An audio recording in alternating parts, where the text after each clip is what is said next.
All right, let's get into it. Today, we're tackling a really big one. Benedict Anderson's Imagined Communities. This book completely changed how we think about nationalism.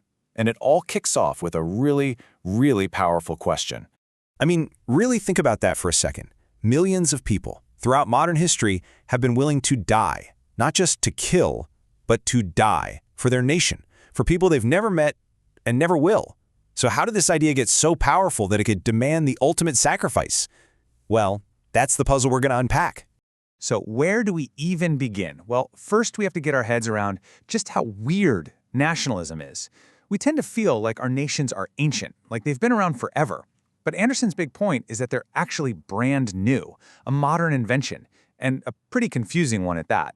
Anderson points out these three huge paradoxes. First, you've got nations feeling ancient and timeless, but when you look at the history, they're actually very, very new. Second, everyone in the world is expected to have a nationality. It's universal. But each and every one of those nations sees itself as totally unique and distinct. And third, nationalism is, an unbelievably powerful political force, right? But philosophically, it's kind of empty. It doesn't have its own great thinkers like a Locke or a Marx. It just exists. So how do you solve these riddles? Anderson comes up with this incredibly elegant and powerful definition that just cuts right through all the confusion.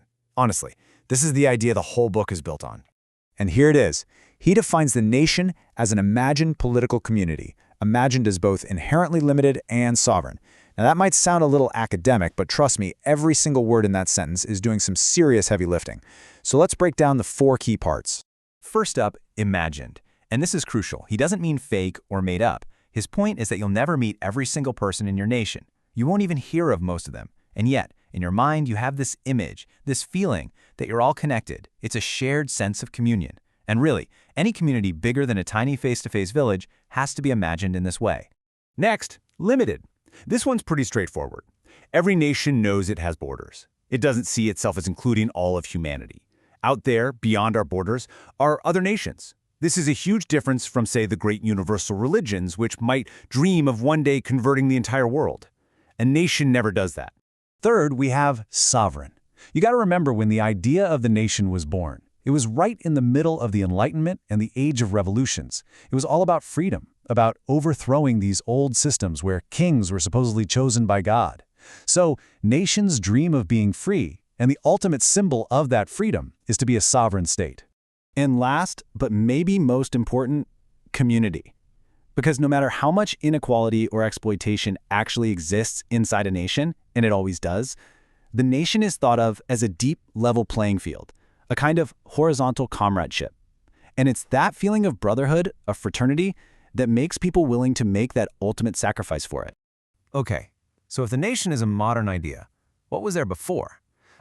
For this new way of thinking to even be possible, the old ways of seeing the world had to start falling apart. Anderson tells us there were basically two big systems that came before nations. On one hand, you had these massive religious communities. Think of all of Christendom or the Islamic Ummah, all connected by a sacred language like Latin or Arabic that most people couldn't even read. And then you had the dynastic realms, where the world was carved up by kings and emperors who ruled because God said so, and their borders were messy and always changing.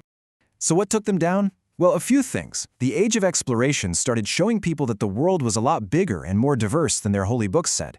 Those sacred languages, like Latin, started losing their special status.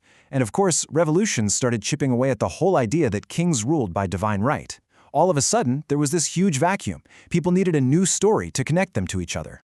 And the force that rushed in to fill that vacuum was an absolute game changer. It was the explosive mix of capitalism and a brand new technology, the printing press. See, before print became widespread, people didn't really think about time the way we do. Anderson calls it messianic time. It's this idea that past and future are all happening at once in God's mind. Think about a medieval painting. You might see Adam and Eve and the crucifixion of Jesus in the same frame. It's not a timeline. Everything is vertically connected to God's plan. Print completely changed that. It gave us what Anderson calls homogeneous empty time. That's our time. It's measured by clocks and calendars stretching out like a straight line. And this new idea of time gives us a powerful new word, meanwhile. You can be doing something here, while meanwhile, someone you don't know is doing something totally unrelated somewhere else, but at the exact same moment. And the two big media forms that came out of this era, the novel and the newspaper, are built entirely on that idea of meanwhile. When you read the morning paper, you see all these different stories about strangers, all happening at once. You know deep down that thousands, maybe millions of other people are reading the exact same stories at the exact same time. It lets you imagine yourself as part of this vast, anonymous but unified community. And the scale of this was just staggering.